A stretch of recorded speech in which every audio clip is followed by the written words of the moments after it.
Hey everyone, it's B, and welcome back to the channel.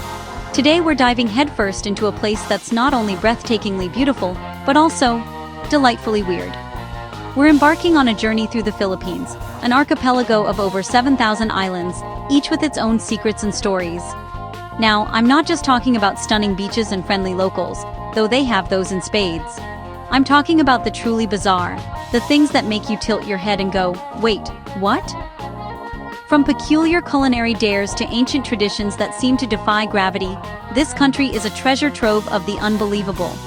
We're going to peel back the layers on some of the most fascinating oddities you can only find in this corner of the world.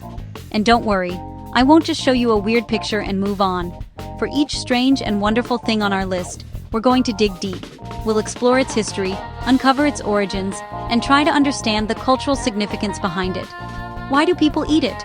Why did they build it? And is that thing staring at me with those giant eyes? It's a deep dive into the heart of Filipino culture through the lens of its most peculiar wonders. So, buckle up, because things are about to get strange. We'll be questioning everything from what constitutes a snack to how to properly respect our elders, even in the afterlife. Some of these might challenge your perceptions, some might make you laugh, and one might just make you a little queasy. But that's the fun of it, right? Exploring the unknown and embracing the wonderfully weird. Are you ready? Let's get into it. Alright, let's start with something you can eat. Or at least, something people eat. It's called balut. Now, on the surface, it looks like a regular, unassuming, hard-boiled egg. You might see vendors selling them on street corners at night, often kept warm in a bucket of sand. But the moment you crack that shell, you realize this is no ordinary egg. Inside, you won't find a simple yolk and white. Instead, you'll find a partially developed duck embryo, complete with tiny, recognizable features. Yes, you heard me right. It's a fetal duck, boiled alive in its own shell. The experience is a ritual in itself. You crack the top, sip the warm, savory broth, and then, if you're brave enough, you peel the rest and eat the contents, often with a dash of salt or vinegar. Its origins trace back to Chinese traders, but the Philippines adopted and perfected it, turning it into a beloved, protein-rich street food. It's considered an aphrodisiac by some, and a test of courage by others. For Filipinos, it's a nostalgic snack, a part of late-night conversations and local culture. But for outsiders, it remains one of the most infamous and challenging food items in the world. The question is, would you try it? Moving on from something that might haunt your dinner plate to something that will haunt your dreams, but in a cute way, meet the Philippine tarsier. This tiny primate, no bigger than a human hand, looks like a creature straight out of a fantasy film. Its most striking features are its enormous eyes. In fact, relative to its body size, the tarsier has the largest eyes of any mammal. They're so big, they can't even move them in their sockets. Instead, the tarsier can turn its head a full 180 degrees, just like an owl, to scan its surroundings for insects. It's unsettling, to say the least. Found primarily in the southeastern islands like Bohol, these nocturnal creatures are incredibly delicate.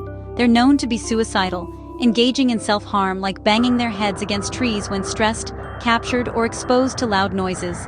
This fragility has woven them into local folklore, where they are sometimes seen as pets of forest spirits.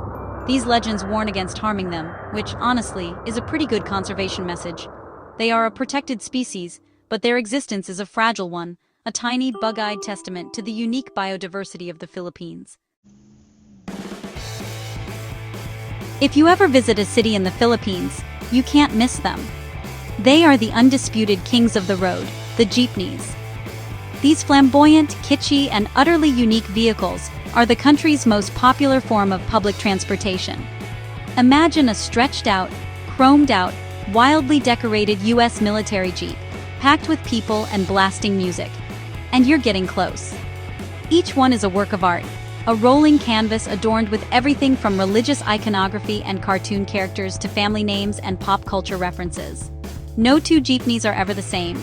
It's a chaotic, beautiful expression of individuality. But where did they come from?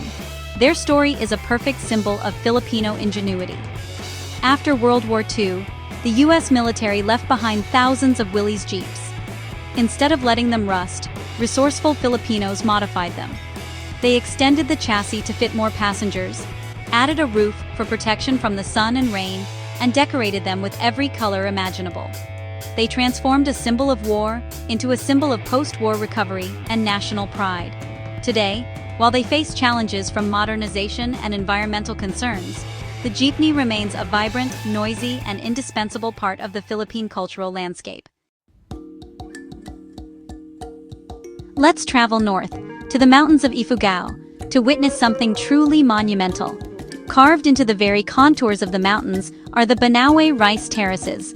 Often called the eighth wonder of the world, this is a landscape that seems almost impossible. For as far as the eye can see, vibrant green paddies climb thousands of feet up the mountainsides, like a giant stairway leading into the clouds.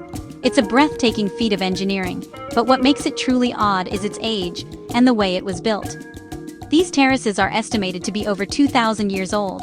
They were constructed not by machinery or modern tools, but by the indigenous Ifugao people using little more than their bare hands and simple stone tools. They created an intricate irrigation system that channels water from the mountaintop forests down through each level, a system that still functions perfectly today. This wasn't just about farming. It was a spiritual and communal endeavor, passed down through generations. Each terrace represents a connection between the people, their ancestors, and the land itself. It's a living, breathing cultural landscape, a testament to the endurance and wisdom of ancient peoples that you can still see and walk upon today. Our next stop takes us to the tranquil mountain town of Sagada, where a local tradition takes a rather vertical approach to the afterlife. Instead of burying their dead 6 feet under, the people of the Igorot tribe hang them high up on the sides of limestone cliffs. That's right. Dotted along the rock faces of places like Echo Valley, you will find dozens of coffins, some centuries old, suspended in the air. It's a surreal and slightly eerie sight, a cemetery that defies gravity and convention. It's one of the most bizarre burial practices you will ever see. The reasons behind this ancient tradition are deeply rooted in spiritual beliefs. The Igorot people believed that hanging the coffins brought the deceased closer to their ancestral spirits and the heavens. It was also a practical matter. It kept the bodies safe from wild animals, and during times of tribal warfare, from headhunting enemies. The process was also deeply personal. Often, the elderly would carve their own coffins before they died. Before being lifted to its final resting place, the body would be smoked to preserve it, and mourners would often try to touch it, believing the fluids would pass on luck and skill. Though less common today, the hanging coffins remain a powerful link to the past. Deep in the jungles of Mindanao lies a body of water so clear, so blue, and so mysterious that locals believe it's protected by supernatural beings. This is the Hinatuan Enchanted River. It's a short, deep spring river that flows directly into the Philippine Sea, but its source remains a complete mystery. The water is an unbelievable shade of sapphire, and so crystal clear that you can see the riverbed over 80 feet below. It appears as if from nowhere, a perfect deep blue pool emerging from the forest floor. Divers have tried to find its source, but the underground cave system is so deep and complex that no one has ever reached the bottom. This mysterious origin has, of course, fueled countless local legends. Stories are told of fairies, pixies, and mermaids who act as the river's guardians, stirring the water to create its vibrant colors and protecting its depths. One of the strangest daily occurrences is the feeding time. At noon, a caretaker rings a bell, and all swimmers must exit the water. As a hymn is played over loudspeakers, huge schools of fish suddenly appear from the depths to feed, only to vanish again once the ritual is over. Scientists suggest it's a cenote, a deep sinkhole, but for many the river's magic is better left unexplained, a truly enchanted place. For our final oddity, we're heading back into the water, but this time we're looking for something that looks back at you. Off the coast of Samal Island, there's a sanctuary dedicated to some of the most bizarre and massive creatures in the sea, the giant clams, or Tridacna gigas. When you think of a clam, you probably picture something you can hold in your hand. Well, think again. These behemoths can grow up to 4 feet long and weigh over 500 pounds. They are, without a doubt, the largest living bivalve mollusks on Earth, and seeing them in person is like stumbling upon a garden of alien sculptures. What's truly strange is looking into the clam.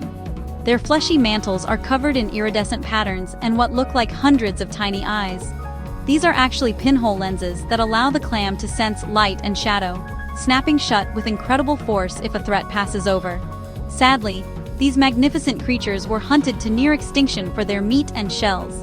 The sanctuary in Samal is a crucial conservation effort, a place where these giants are bred and protected.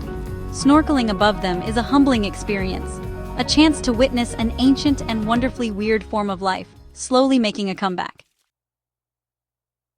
And there you have it, 7 of the most unbelievable oddities you can only find in the Philippines.